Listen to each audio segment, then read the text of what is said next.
guys, hello and welcome to the show. As you can see, I've got Adam and Civir alongside me to discuss many topics today. But how are you doing, first of all, Civir? I'm all right. I mean, yeah. Nice and chill? Yeah, I'm okay. Yeah, nice and chill. Well, yesterday was good. So, I mean, we got the good result yesterday. That was brilliant. But apart from that, I'm all right. Yeah, it was nice. It was nice to see something, to see us actually win something and it not be, we're the first team, the youth team, showing them how to win. Adam, great to have you back today. How you been? You been busy? I've been busy, exams, personal issues aside, getting on with it. So kind of looking forward to the end of the season, if I'm being honest. Yeah. Yeah. I mean, personal issues aside, it's been a long season for us all, and it's one more game left, and then we're done then. And it's one more chance to be disappointed. Well, yeah. If you want to look at it like that, glass half full kind of guy. But, yeah. Now, guys, the title of the show, as you can see, is Ralf versus Ole, and what we're basically going to do is have a look at both their records this season, as they've had a similar time in charge. Ralf a little bit more. Ralf inheriting more problems as well, of course. But regardless, we're going to be taking a close look. So when we begin that part of the show, I'm going to be giving you guys watching the stats. And then I'm going to ask you, Civir, and Adam certain questions surrounding the stats. But before we get into that, we have to discuss a few things. So I'm not sure if anyone's seen the glaring news surrounding Frenkie De Jong, but obviously we've got to talk about this, lads, because it's a very, very hot topic at the minute. And I remember discussing this with you lot a few weeks ago. And we was all saying, I can't remember if he was on the show as well, Adam, but we was all saying it's kind of like the icing on the cake, whereas we need the ingredients in terms of how we go about our transfer strategy and all that kind of stuff. So, Civir, I'll start off with you. Do you still stick by these thoughts, or now it's come to sort of fruition, you're kind of like, well, maybe? Do you know what I mean? No, I still stick by it. I believe the term we used then was that he would be the last piece of the puzzle. Is what we're saying, and I still strongly stick by that. I don't know if there's a plan to bring in other people. Hopefully there is. I mean, because we'll be missing. We're missing a lot of players in there. But I don't know. I mean, given the budget that we have and the price that's being quoted for him, I'm not sure about the move now. The quality is there. I mean, and I can see why that would make sense for Ten Hag, because he's a ball carrier. I mean, he carries the ball. Like he's exactly. We were static with like Matic and what's his name, McTominay or Fred. None of them are ball carriers. Well, Matic is, but not to the extent of. You'll carry it 5 yards and he gets knackered. Exactly. Yeah, and he's press resistant as well. You can't really press him, and if he has the players, so I know it makes sense. But in the grand scheme of things, I'll just quickly reference what Rangnick said at some point, where he said that we don't necessarily always have to go for the big names. We can go for the budget cut price names that nobody has. I'm sick and tired of all the big. I want us to finally go for someone who everyone goes who, like no one even knows about. So that's what I'm looking forward to. To answer your question, yes, I still stick by my initial assessment. The fact that if he was the final piece, then I'll be happy. But him being the first one, it kind of just leaves me feeling a little bit, there's just still questions there, and it's a bit of I'm not comfortable with it just yet. Okay, and just very quickly, a quick question for you, Civir. Who would be your choice then if De Jong isn't, and you think it's maybe too much of a big price? Is there anyone in Europe you've got your eye on at the minute, and you think slot straight into United squad? Absolutely. We've spoken about Konrad Lema. He's my favorite. There's someone else that no one really talks about, a guy called Sincari. He plays for PSV. He's probably one of the best central defenders in the Eredivisie. Similar to Yaya Toure, same build, height. He's just a bully, and he has all the attributes. So those kind of those are the type of people that I thought we'd be looking at, and none of them will cost more than 30 million. So that's where I thought we'd be going. The kind of direction we'll be headed towards. Yeah, man. And I'll throw the same question to you, Adam, but I want to throw you another question on top of De Jong. So obviously De Jong isn't the kind of number 6 you'd associate like an Ndidi or someone like that, and he's not a specialist for that role. So would it make sense to go spend a £70 million on a player like this? And obviously the same question for you. If not, who would you go and get? Well, at the moment, I know I've seen it was a squad of 3 kind of agents, and obviously Kessié was there, whereas Sam was the N Kessie. Oh God, and, he had a mare with that. Yeah. Oh.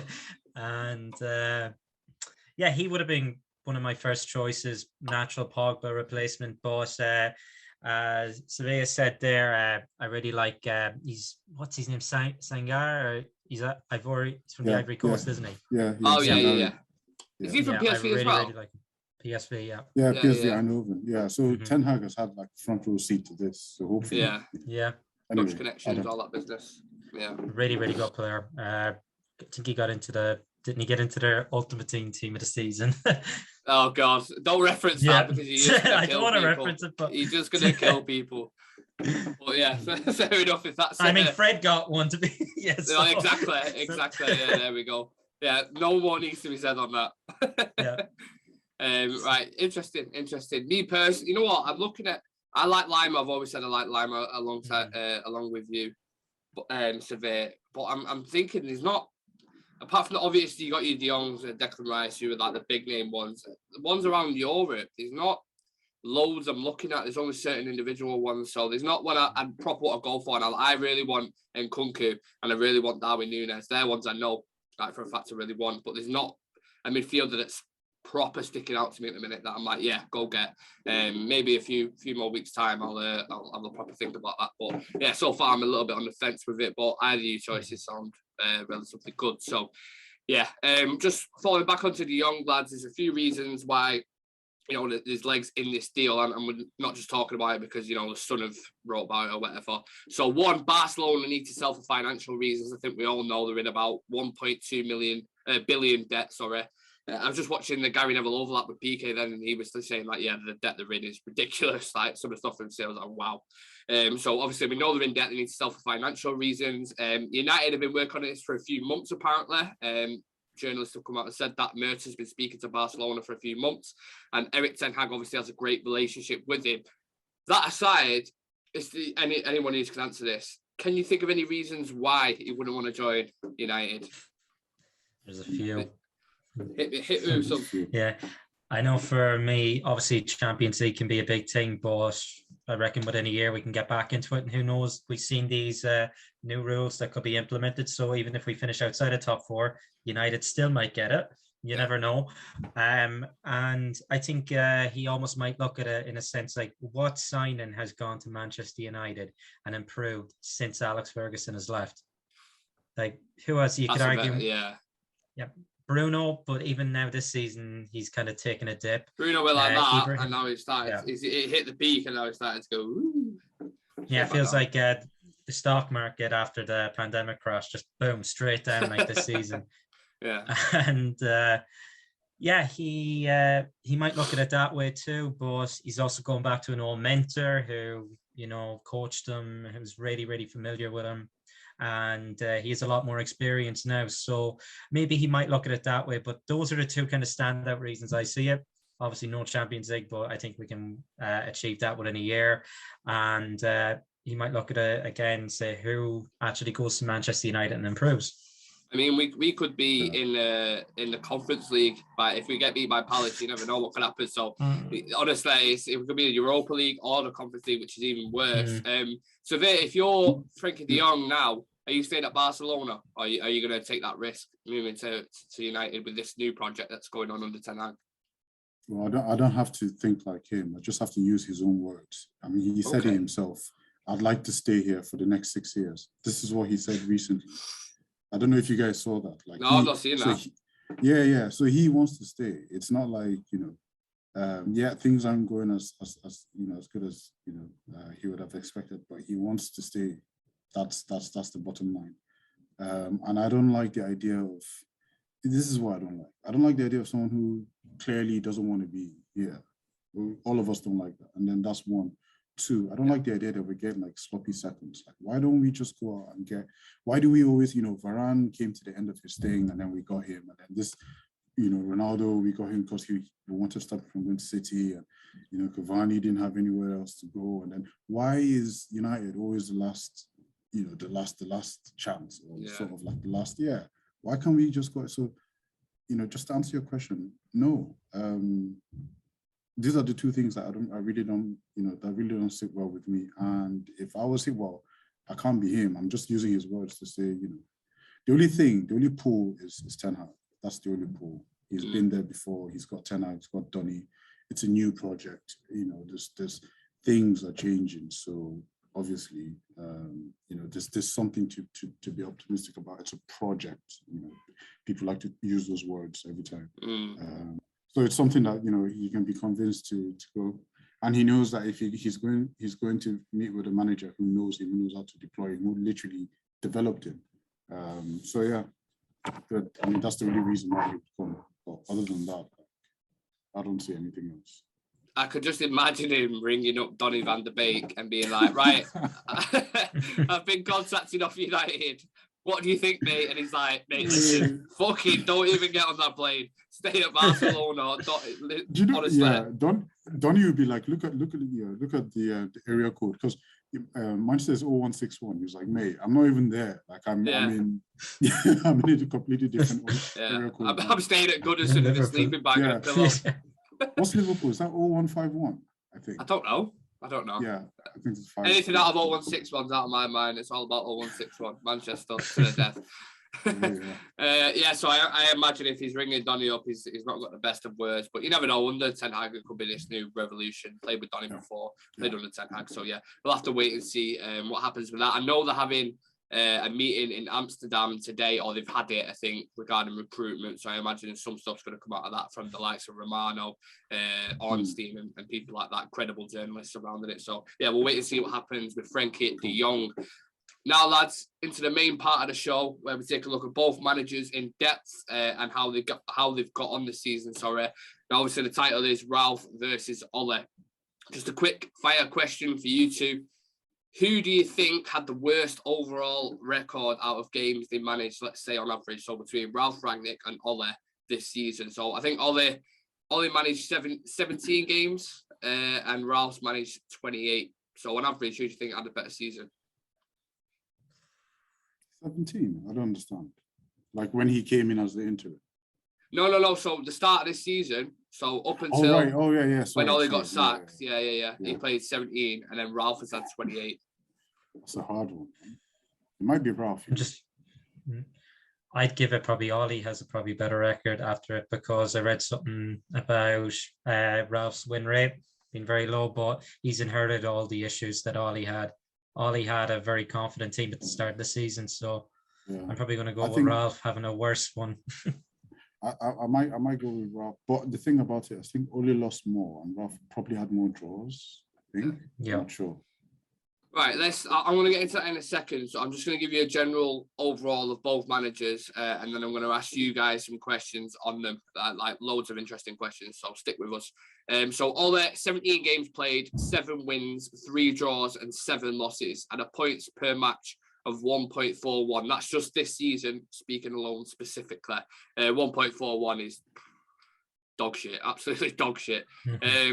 Ole's overall points per match during his time at United was 1.79, which roughly about average, I'd say, around Europe. I think Brendan Rodgers for Leicester's got the exact same one, 1.79. So it shows you the level he was at. And can you argue United's got better? I don't know. Like Leicester's squad's pretty good, so it's bit of a toss up there. Ralf Rangnick on the other hand had 28 games, 11 won, 9 draws, and 8 losses. Points per match 1.50. But so the way I want to do it, I want to compare this season and then look at previous before that as well. So the 88 games Ralf had in charge of Leipzig, he had an average of 1.93 points per game, which is close to Thomas Tuchel's, who's got a 1.94 at Chelsea. Now, granted, Premier League's a tougher competition, so naturally I think the games would be slightly easier. But Leipzig have obviously got a worse team than us, so it kind of balances it out in that perspective. And there's a few questions I want to ask. So I'll start off with Ole. When you look back at how he was setting his team up, does it start to make more and more sense now when you see the likes of Harry Maguire, Wan-Bissaka and McTominay in a proactive attacking system? Any one of you guys can take that. Because, for example, let me just throw an example to you. So Maguire now, when they're trying to play a high line, play offensive on the front foot, be risky, he is, as we all know this season, I'm not just targeting him, there's other players as I mentioned them, but he is just looks awful, absolutely awful. Whereas you put him in a back five, you play that sort of pragmatic system, he looks okay, he looks comfortable. So yeah, with that in mind, does it make sense to you why Ole was making certain decisions? Played a lot of counter attack, obviously. So, but and then he played with two DMs. Obviously, McFred were the big ones.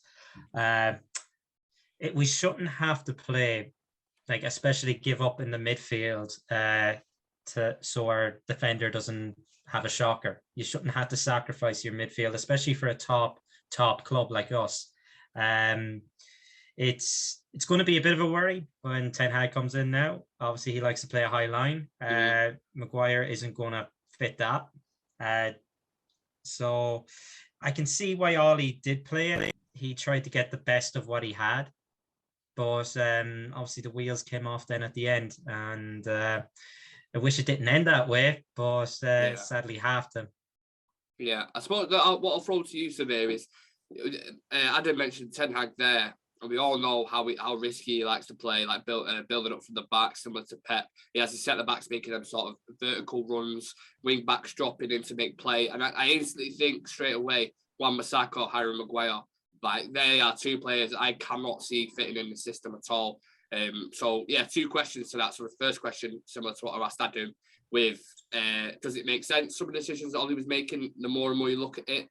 And yeah, do you think Ten Hag's going to use these players coming in? I know it's hard to see because obviously the summer's quite a while away, but yeah, what do you think? The first part of the question, no, it doesn't make sense to me. And I'm not going to try and pretend to, or, I'm not going to try and try and make it make sense, if that makes any sense. So I can't see what he was trying to do, to be honest. And the second part of it, Maguire isn't the slowest central defender in the world. I mean, there's people way slower. Do you understand? But I think what this team needs is just a proper manager to come in, tell them what to do. If we have a system that fits, that, I think he's going to be able to coach. The problem with Maguire that we had, especially this season, was awareness. He just seemed to have no sense of what was around him. I mean, he wrestled Luke Shaw to the floor. Do you guys remember when he wrestled him because he thought it was someone else? This is just awareness. I mean, it's one of those things that you can actually coach. I don't think it's all doom and gloom with him, to be fair. I think. Do you see him starting next season? Yeah, I'm ready. Yeah, absolutely. I'm ready to give him a chance. He can pass the ball, man. I've seen him. Yeah, he is. He is very good on the ball. He is good on the ball. He can make direct passes. He's good with the ball at his feet. So yeah, I'm willing to give him a chance on the turnout. I think he can actually do something. He's not that much quicker than De Ligt, to be honest. Like, I don't think he's that much, slow. Sorry, he's not that much slower. So I think he can actually get a tune out of him. Yeah, I don't think his pace is an issue. Obviously, in the Premier League, it's highlighted a lot more. I think it's just his decision making at times. That's what worries me. And when he puts the team into a panic because it just doesn't fill you with confidence at all. And I don't know, maybe Ten Hag will come in and strip him of the captaincy, take a little bit of pressure off him, and just say, "Look, play your game. I'll coach you to be the kind of centre back that you want, and then we'll take it from there, and we'll see how it goes." You get the we rarely see his defenders being isolated the way we saw Maguire being isolated. So it probably was one of the, a case of just an overall bad setup where everybody was just placing everyone else in danger. I don't think it's going to be that kind. I think there will be a lot of support around him from the wing backs and the midfielders ahead of him as well. Interesting. Adam, do you think if he got a job at another club, he'd do a good job? Speaking obviously about Ole Gunnar Solskjaer, not Maguire. Or was it because he was an ex-player, obviously, at Manchester United? Do you think that helped him out quite a lot? Like, say if he was to get out now, if he was announced in the summer, Lampard left Everton, Ole Gunnar Solskjaer's the new manager there, do you think he'd do a good job? Or do you think it'd end up similar way? Yeah, I was actually, before you mentioned the Everton job, I think that'd be kind of more so his level, where you're kind of at a safe point where you won't go down. I know this season is being a bit weird for them in that sense, but they're relatively a safe club around that mid-table kind of level, uh, maybe the higher end of it. So you could be looking at maybe eight.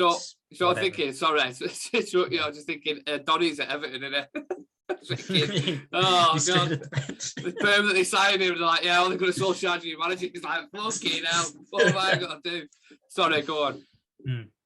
But I think obviously the United job, getting it, being a former player, really did help him. He did a good job at Molde at the end of the day as well. Like he won a few league titles with them, and I don't think they I don't think they were necessarily winning it that much around the time he came in. Yeah, he came in kind of at a stage how Ajax were when Ten Hag took over, and they weren't champions for a while. And then he took them to that next level. But I could probably see an Everton, as you pointed out, definitely an Everton kind of level. I think maybe relegation scrap is a bit too difficult for him, but I think that Everton is the perfect level for him. I think it's showing that with Cardiff, didn't it? Because as soon as he was in the relegation scrap, it was straight down. But it'd be interesting to see because I think he got asked in an interview when he was watching. I think he was watching United's women's game or something like that, and he said, "Will you come back into management?" He was like, "Yeah, I'm looking at the summer." So it'll be interesting to see where he goes. Obviously, wish him all the best. So there, just focus on obviously what he did at Manchester United. There's many reasons why it didn't work out for Ole Gunnar Solskjaer, but if you had to pin it on one main thing, what would you say, for you anyway, at least, what would you say it was? I think it was too much for him at the end of the day. I mean, he wasn't going to be the guy.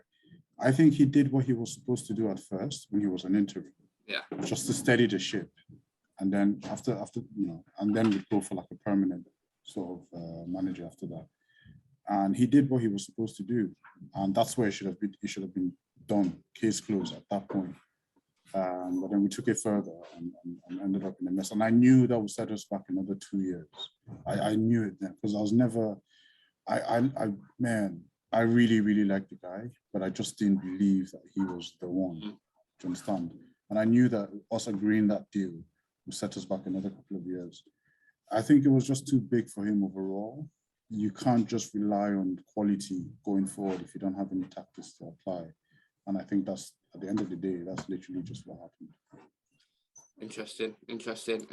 Adam, I'll get your take on that as well in a second. But now you've seen everything that's sort of come out since Ralph's come in, he's kind of ripped the bandage off, like really exposed the issues at the club. Do you think Ole knew about these issues but just kept them under wraps for the sake of the club? It was being like, well, we knew he was a bit of a yes man for the Glazers and stuff, but do you think he knew about a lot of these issues and just kept them under wraps for the sake of the club? Yeah, I think he knew everything going on. He had to, just at how toxic it did get this season. Like, I'm sure he had players bickering at him, but he was always that nice guy. He always wanted to have his arm around them, maybe making them false promises, like Jesse Lingard. And Ralph has come in now, and as you said, he's just pulled the bandage straight off and exposed everything. Like, these were pre-existing wounds. They were just covered up. That's how I feel. And I know there was rumors going around. I think something happened with Mason at the time, and it was all covered up. At the time, he knew about it too. Obviously, I'm not referring to the thing that happened this year, I'm referring to something before. I think it was a year and a half ago. But he had to know all the issues going on because it just doesn't get this toxic. I think once we lost the Europa League final, I think that was around the time he's seen the cracks appear, and I don't think he could recover. Yeah, I think with the that belief just got completely destroyed, didn't it? When it came to the Europa League final, and then we go out to Villarreal, David De Gea misses the penalty. It's just like, and you've had all the shit all season from whether it's De Gea, whether it's Henderson. De Gea missed the penalty, and everyone's giving him shit, and you're like, oh my god. And then you try go into the next season after it. He's obviously already been here a few years now, and you're like, Oh, but one bright light Civir under Ole Gunnar Solskjaer during his time was obviously Bruno Fernandes. Smashed records under Ole, was the main man, was the main creator. Do you think he suits counter-attacking football more than he will possession-based? So I think, for example, yeah, if he was to throw him in Man City's team now, I think he'd struggle to a certain extent, because I think on the ball he's nowhere near as decisive. I think he needs quite a few opportunities. He creates a lot of chances, but there's like 2 out of 10 that'll come off, if you know what I mean. Whereas Kevin De Bruyne, quite a lot of the time, is consistent in his chance creation. So, yeah, do you think he suits a different style of football, or do you think when Ten Hag comes in, he'll be a really good player under him? It'll be really interesting to see what happens. Remember, he doesn't always start for Portugal. You know, he doesn't always start for the Portuguese team. He usually comes off the bench. That could be one of the reasons, because they play in a completely different way to him. Bruno needs to chill. Like, he really, really needs to just calm down, because he easily gets frustrated and then just makes all these Hollywood passes, and then he doesn't really get anywhere. So I'll be really interested to see what happens with Ten Hag, how he plays in. Initially, I thought he might occupy this sort of Tadic role, you know, how Tadic plays on the left, but he's not as cool as Tadic. I mean, well, not as cool-headed. So I really don't know. I think he suits more, you know, most of the times when we saw him was more explosive, coming from, like, remember the goal he scored against Newcastle where he connected with Marcus. Donny and Mata. Yeah, Mata and Donny. After tackle, was it? Yeah. So it suits him more. It's more instinctive. He doesn't have to think, and you know, you can just play the pass and whatever. I don't know. It will be really interesting to see, because that's another thing. If De Jong rumors are true, how is that going to work, Bruno? So, that's what I mean. He could end up using him like how Ralph's using him now on the left-hand side, where if he wins it higher up the pitch, it's not as effective or damage costing to the team, because there's not necessarily, you know, that easy transition where they can get straight in behind and score. If he loses it on the left wing position, they've still got another, you know, 300 yards or whatever to go past the score. Yeah. So it could use him similar to Dusan Tadic. You never know. And obviously, Dusan Tadic, I think, under Ten Hag's got 170 goal contributions in 190 games. Absolutely ridiculous, yeah. Ridiculous. Absolutely so ridiculous, yeah. But then the thing is, he's able to stay level-headed throughout the game. Like, he reads it properly. Like, Bruno just gets frustrated, you know. Yeah. I think you're really going to have to rein his temperament in, aren't you? Yeah, he needs to calm down. He really needs to calm down. Absolutely. Now, Adam, one massive issue for me under Ole was his transfers. And I think if you asked him the same question now about certain players, he'd probably be like, yeah, maybe I got it wrong on that. So if we look at the players he's brought in, Harry Maguire, Dan James, Wan-Bissaka, Donny van der Beek, Cavani, Telles, Palestre, Tom Heaton, Igalo, Ahmad, and then you've got Varane, Sancho, Ronaldo and Bruno, the only 4 that kind of stand out from 14, which means we're left with 7 to 10 players that potentially are going to loan out or maybe sell if they don't work out, which a lot of them haven't. Yeah. Do you think if he got the recruitment right, he'd still be in a job right now? It's a tough one, because we see it as he doesn't necessarily he's not the best tactician, he isn't. But I have no doubt that some of these players weren't his first choice. I already know that, because we've seen it, especially under Ed Woodward. They typically get their B choice or their C choice. So it's always down the pecking order, but we still overpay by a ridiculous amount. I'm sure Harry Maguire was probably our first choice, because he was the season before as well. Mourinho wanted him. Yeah. Wan-Bissaka, I don't know how he finished on top of the list of, was it 600 fullbacks? 850 it was. 800, yeah. Then I think, was it all he wanted, someone like Cancelo at the time from Juve? Was that? I'm not sure about that. He would have been. It would have been at Juventus, but yeah. I think we bought Wan-Bissaka for 50 odd million, and then City went and got Cancelo for 30 million plus Danilo going the other way. So shows you a flaw in the transfer strategy, doesn't it? I think, have we lost Adam there, Civir, or am I just? Is he just doing? Look at that pose! Look at that pose! Yeah. That's a long, hard think, that, isn't it? Yeah, I think we've lost Adam there. So until he gets back to me, I'll ask you the final question. No, he's back. He's back now. It was a really nice pose. Yeah, he was like Adam. Oh, was it? I bet it was. Yeah. It was. Deep talk. Sorry. Finish whatever you were saying. Sorry, go on. I'm trying to think at what point I was. Yeah, we never got our first choices. Would I think he'd be still here if he got his first choices? I doubt it. I think it was always going to come to this because you have, for me, you have the two best tacticians in the world in terms of managers in Pep Guardiola. And did a bit of a Sam there, didn't you? Yeah. Tacticians. Done a Sam there. Yeah. Damn it. And yeah, and then you have Thomas Tuchel coming in, another great tactician, and it's so he keeps getting pushed down. He is, and then who knows where Ten Hag? He's a great tactician as well. He could have gone in maybe to the Newcastle job. Got the tactician right then. Don't worry. Don't worry. I got it right. Each time he said it, he sounded a little bit more and more hesitant. But... The pause. I'm just thinking. Yeah. You got it right. Yeah, Civir, the final question on Ole Gunnar Solskjaer. Do you think he regrets bringing in Ronaldo at the start of the season? Now, obviously, the reason why I'm asking this, I know he's had a wonderful season for us in the shittest United team since the Premier League probably began. But if you look at the effects it's had on other players and the way the season was going, like, you forget that season under him, we had Mason, Marcus and Martial up top, where you think, right, that's going to be our strike partnerships now for the next, 7-8 years or whatever. You bring a guy in like Ronaldo, you take the limelight off Bruno Fernandes, who's been absolutely killing it under Ole Gunnar Solskjaer. Cavani's frustrated because he gets promised he's going to be, have a massive part in the season, and then doesn't, and kicks up a fuss and stuff. So, do you think he would regret it slightly bringing in Ronaldo, or would you think he's 100% he'd be sweet with it? That's a hard one, I think. Well, that's what I'm laughing at. I don't know why. I'm just thinking, that when you said Marcus, Mason, and Martial, the triple M it was. Yeah. I don't know why. I just thought of that one TikTok where it's just like a McDonald's in the drive-thru, and it's just like, I don't know why. I know it's pure. Don't mind at times, honestly. Just fucking. Yeah, and then he says, "Oh, it's a hard one," and then that just made me go.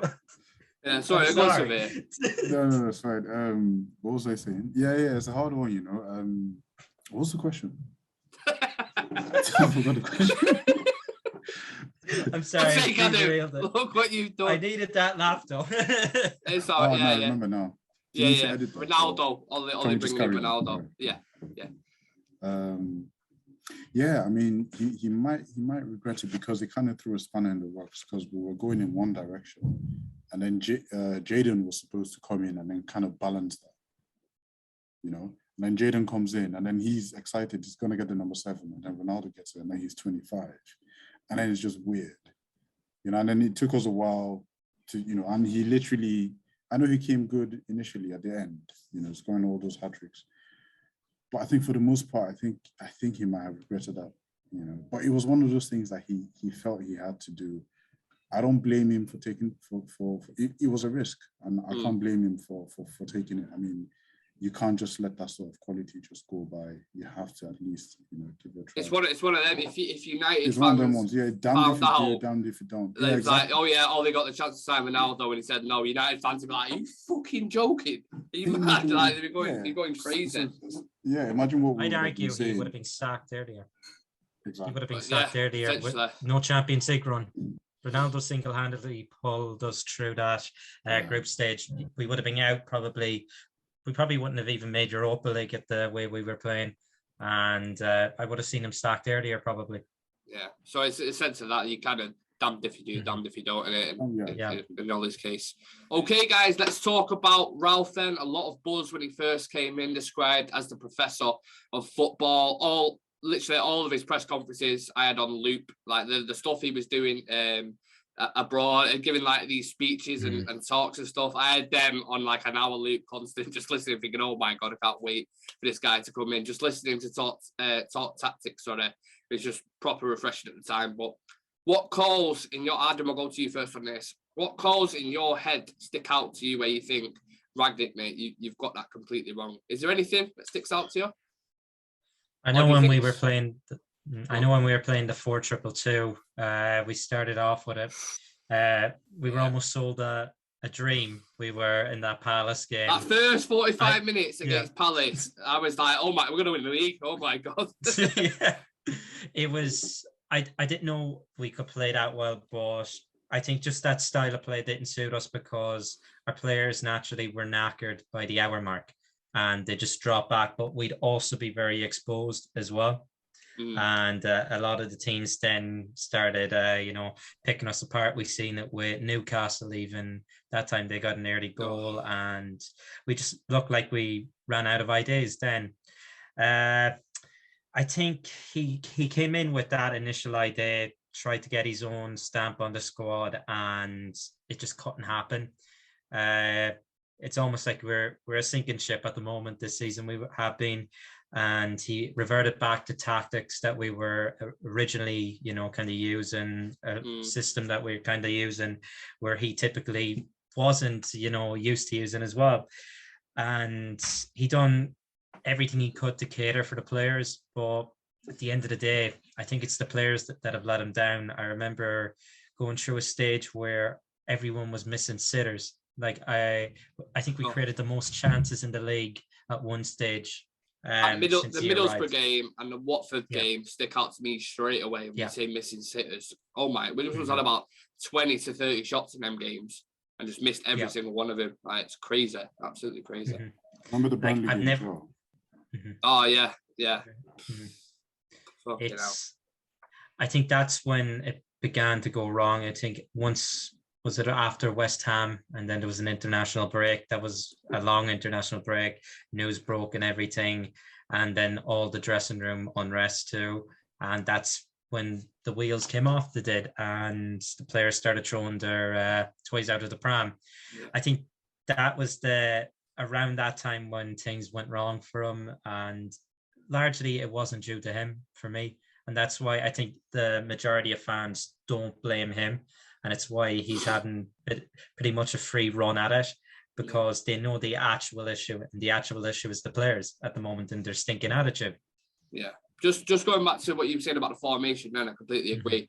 Because I think if he had a pre-season to kind of implement this philosophy and work with the players and bring in some fresh faces to put into that system, some more energy in the midfield and stuff, I think it could have worked, because obviously he did it in the Bundesliga and got, as I said before, a 1.93 average of it. So it works. They did really well with Leipzig consistently, season upon season. So I could have seen it working. It was just, when you're coming into United after all the results they've had and you play an open system like that, and you've got like Norwich and Newcastle creating like 12 chances in the first half, it's nuts, absolutely nuts. So yeah, I completely agree with you on that.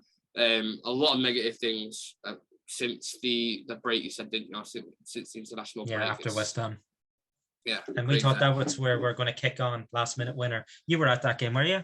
Yeah, Stretford when Rashford scored. And I was like, this is it, come on. But it was kind of like the worst time to have an international break, because we finally get that big goal right at the end, a bit of positivity. It's like, right, go off for 2 weeks to do your own thing. But then, all that shit happened. So, yeah. Was that in January? No, it was a bit... Early February, was it? Yeah, it might have been towards the end of Before Valentine's Day, I think. Yeah, maybe. My memory's awful. But yeah, roughly somewhere around that. But yeah, so a positive thing under Rangnick Civir was the rise of Anthony Elanga. Only got a few opportunities under Ole Vs Ralf, but then became a main part of the team since Ralf took over. For me, he's the type of player that Ralf likes. He works hard, hungry, disciplined, athletic. Where do you see someone like Elanga going under the new manager? Again, when he comes in, he has a pre-season under his belt. He's got this 6 months now to reflect on. He's had his ups. He's obviously on a bit of a down at the minute, like out of form, you would say, which happens with young players. There's absolutely nothing wrong with that. But where do you see the future for Elanga? You mean position-wise or just in general? Just in general, yeah, you can say positional, anything like that. How far do you see him going? Do you think it's got a lot of potential? Do you think his ceiling is very high? Or do you think it's, yeah? Because we've only had a 6-month sample in reality, haven't we? Yeah. Well, Ragnick likes him especially because he listens. He takes instructions. That's why Ragnick really, really likes him. And I think the same would be said for Ten Hag. Now, he might just end up being a squad player if Ten Hag gets all the players he wants. Because to be honest, I don't think he's ready yet to be like a leading starter or anything. But you know, as a squad player, yes, I think he can come in and play a role as a squad player. But I think as a student, I think he can learn a lot. I think the ceiling is really, really high for him. And yeah, I'm quite optimistic about that because I like those kind of players. Like you can tell already, he's one of them ones. He tries to win fouls. You know, he's always tried to be, you know, more like productive with the ball, pragmatic. And I remember Ragnick saying that he just told him to just make the defender scared of him, so just run at him, and that's what he kept doing. So yeah, I think he's one of them ones where if he went to Ajax and was under like the less pressure as well, like he would thrive. Yeah, less pressure, and he'd thrive. And I think he's under the pressure quite well. You know, yeah, so, I agree. I think he's a very talented boy, and I think that's why Ronaldo takes to quite a lot because he knows he works hard in training, and he's took him under his wing a little bit in that sense. So anyone who works hard, he's like Michael Jordan always said it. You know, you've got to work at the hardest level possible to be on the same level playing field with me because I'm putting in more work than anybody else in this team. So yeah, if you put in the work, then he seems to take to you. Which may be why he's had a falling out with like Maguire and Rashford. Who knows what's happened there? Yeah. Well, yeah. If mate, at Old Trafford, every time I see them play, they are always arguing. I always see Ronaldo and Maguire arguing all the time. Oh right, sorry. I thought you meant Elanga. I thought you were talking. No. Them two, I always see like that. Like, yeah, constant like arms around the shoulder and stuff like that. So yeah. I think you called him a knobhead. Was it under? When do you remember that video? I think at Palace away. I think Rashford. You're on about. Yeah, Rashford called Maguire. Yeah, we had no fans in the stadium, so everyone could hear it. It was like, "Fuck off, you know, Ben. I'm trying my best." Or something.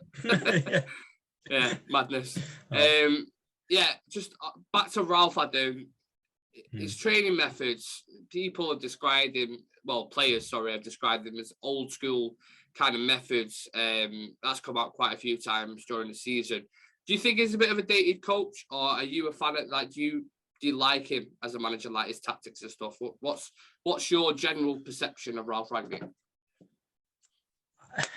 I like you. Before he came in, I remember watching all those videos.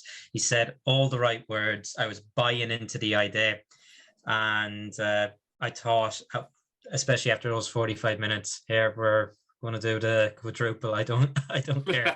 We're going to win everything.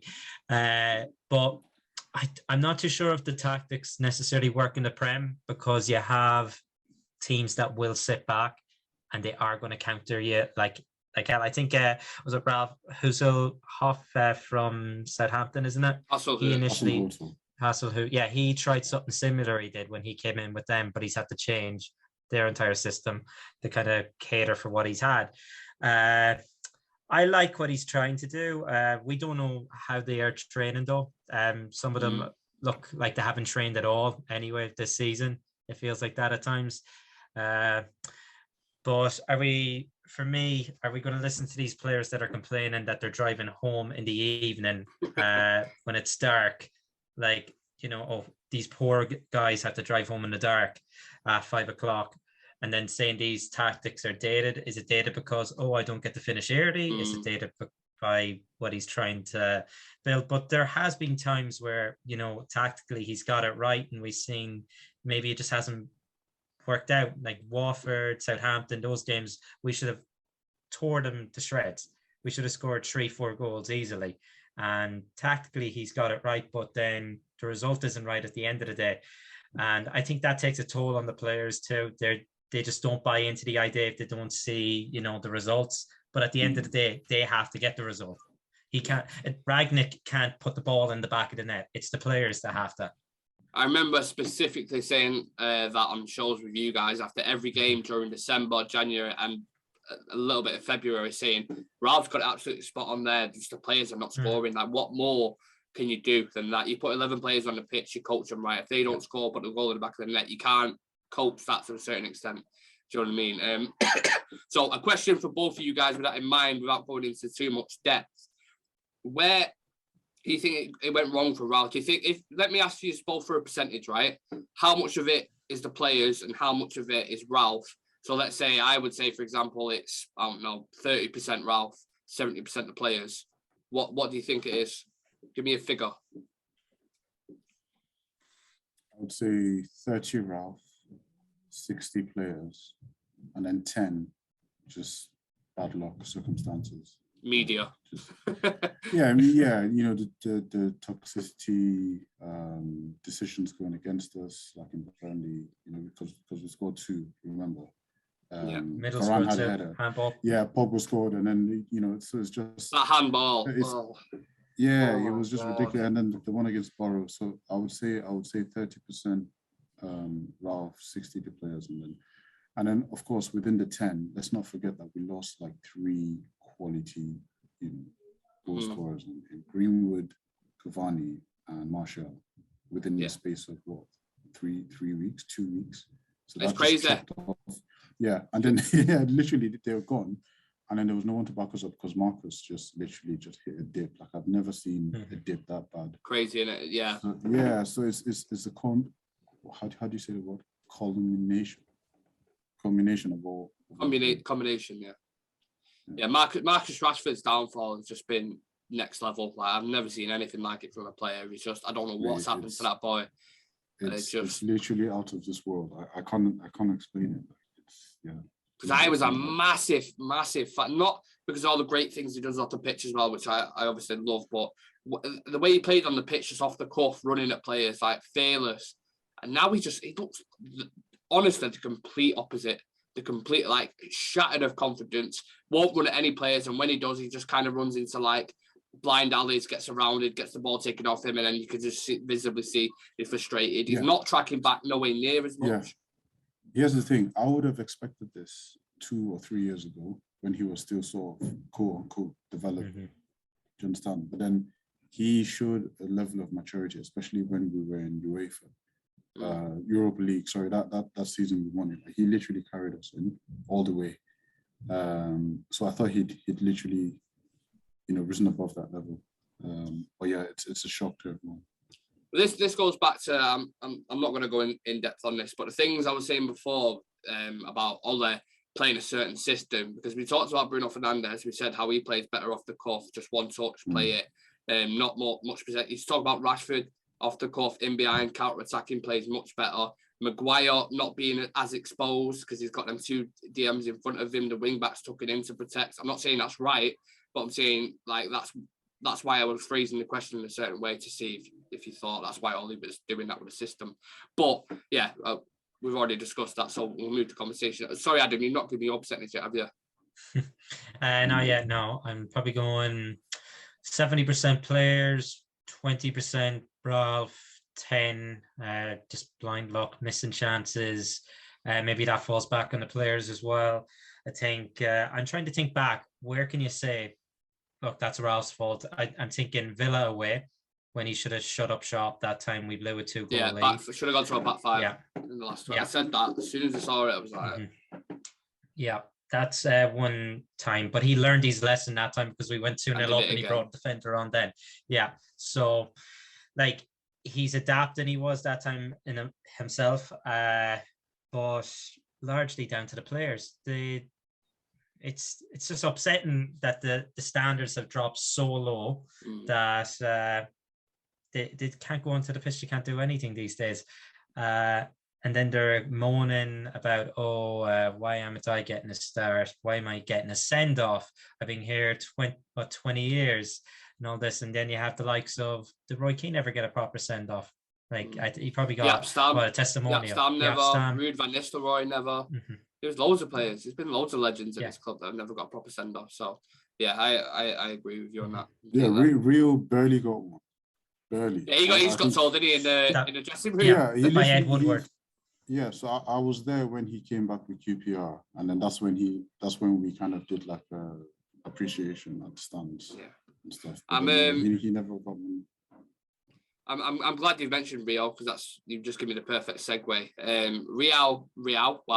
Rio came out on his show the other day and said Ralf shouldn't be giving the media. I don't know if this is exactly how he phrased it. Said something about media and dirty laundry or something along the lines of that, meaning he shouldn't be shining the light of the issues at the club.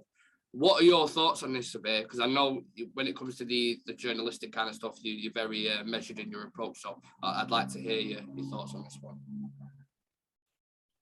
First of all, I never rated Rio outside of the pitch. Like he's a walking, living meme, basically. Like, remember when he? I don't want to go back to the PSG thing, but you guys will definitely remember. He's at the wheel. Yeah. Get the contract, sign it. He's so keen. You know, he's very reactionary. Yeah. If anything, as soon as something happens, he's out there. You know. That's just the thing about having a platform as a public figure, because you get to say all sorts of things and everyone just takes your word for it. It's rubbish. I don't think anyone believes in that. I don't think any of us really agree with that. And I don't want to waste time on him. I don't rate him. Like, all his analysis, the way he covers stuff, I never rated, you know. So wow. Yeah, he's talking rubbish. Rio out then. That's going to be Civir's next banner. Old Trafford, Rio out. Don't get me wrong. He's all right, but I just don't rate his opinion. I didn't get the angle on that. I don't know if it's because he's got certain friends at the board. I know he speaks to Richard Arnold quite a lot, and he speaks to people on the board. So you've seen all these things coming out now that they're going to start talking to ex-players, Gary Neville, Rio Ferdinand, stuff like that. So maybe this is something that he's putting out there to kind of protect the club. I don't know. It's just playing devil's advocate there. But yeah, it's I thought it was a bit of a weird one, because I think Ralf coming out with stuff that he has been one of the best things to happen to this club, in my personal opinion. So yeah, absolutely. I mean, if just all the things. I mean, Gary Neville says exactly the same. Well, not exactly the same, but he says similar stuff, scathing stuff as well. You know, about the board. But Rio doesn't say that. Doesn't say anything about that, but then Rangnick says it. So yeah, that's just my stance. No, I agree with you fully. Adam, with Ralf going upstairs into the consultancy role, how much of a genuine impact do you think he'll have? Obviously, and do you think some of the changes that are being made already are down to his consultancy? I think they have been. I think he said, look, this ship isn't put together right. He's, I'm sure he's worked closely with upstairs as well, obviously through negotiations when he was taking over, and then what his role is going to be.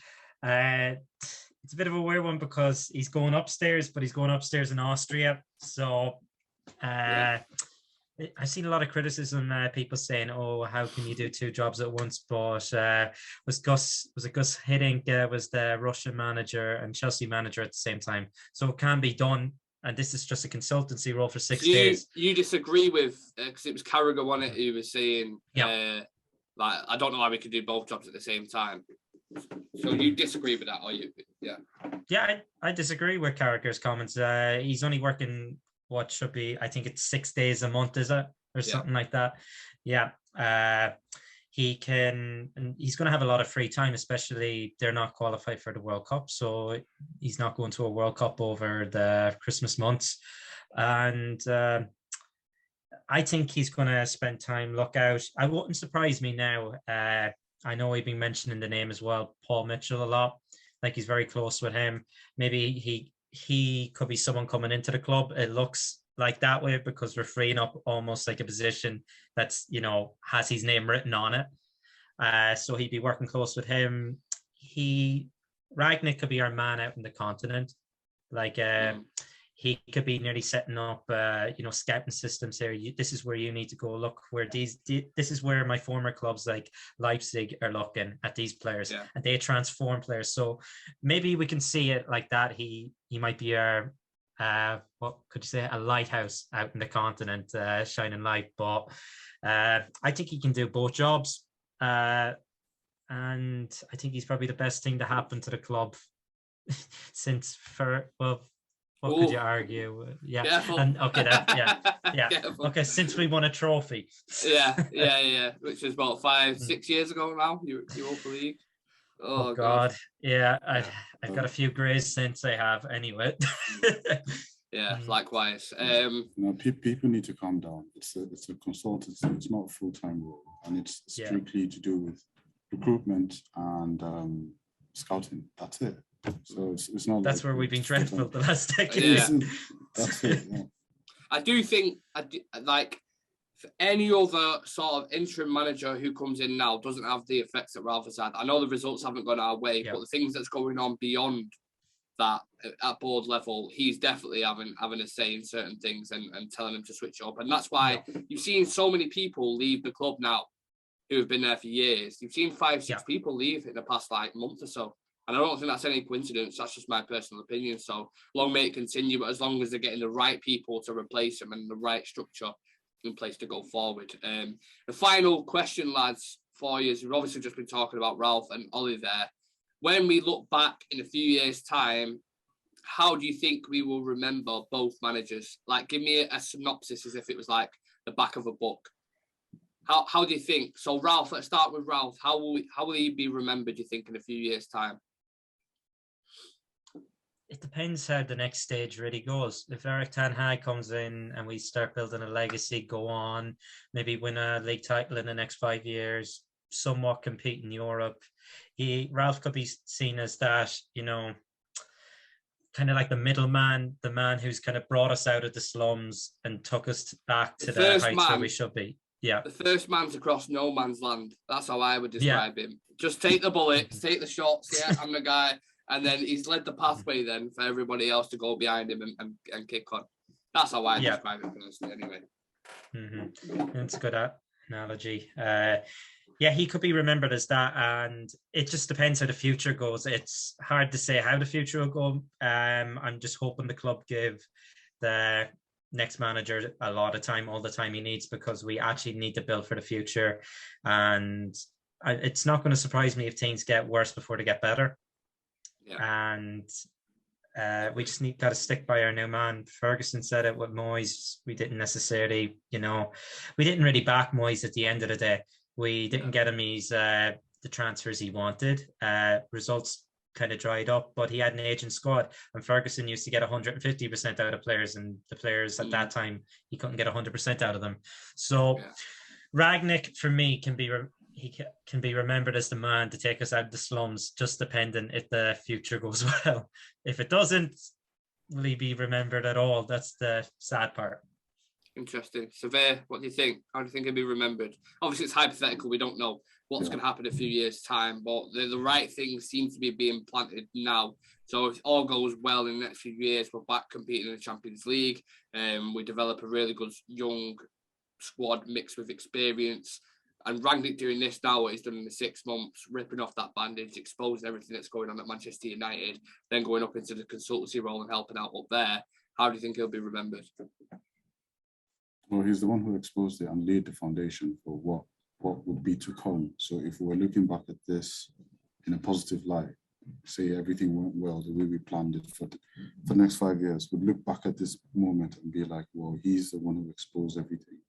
And he's the one who laid the foundations for the new, for whatever, for the future or whatever. And all the success that would come from that. Ole, on the other hand, would just be the fall guy. And he would just be... I mean, it is what it is. That's so hard. That is so hard. I know, and I really like him. I really do like him. But he's just going to be, just one of the other four guys, a field experiment, basically, because it was literally, it was an experiment.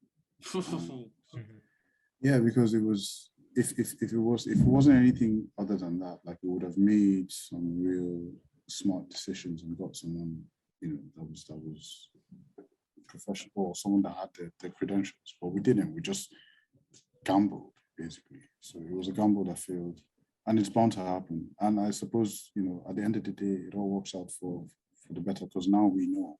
Yeah. Because without that happening, we wouldn't have known everything else, Matt Judge, all them people, So yeah, that's how I'd see it. Perfect. Beautifully put, I'd say, from both of you. Yeah, thank you guys. It's been an absolute pleasure as always. Thank you to you guys for tuning in. Don't forget to click that subscribe button and click the notification bell so you know when we've got a show dropping and you won't miss it. Also follow us on socials if you want to. We've just hit 1,000 TikTok followers, so thank you for that. Certain reels and clips are hitting like 10,000 as well, 2,000, 3,000. So the numbers are consistently growing, so really appreciate that. I love the support. And yeah, I'll be on TikTok Live, the first very official TikTok Live tomorrow at 5 o'clock for a live Q&A. So that should be fun and interactive if you want to join me for that. And yeah, thanks again, lads. I appreciate your time and company and your thoughts. Yeah, absolutely smashed them questions out of the park. So I'll see you in the next one. And yeah, thanks for watching, guys. Peace. Right. See you guys.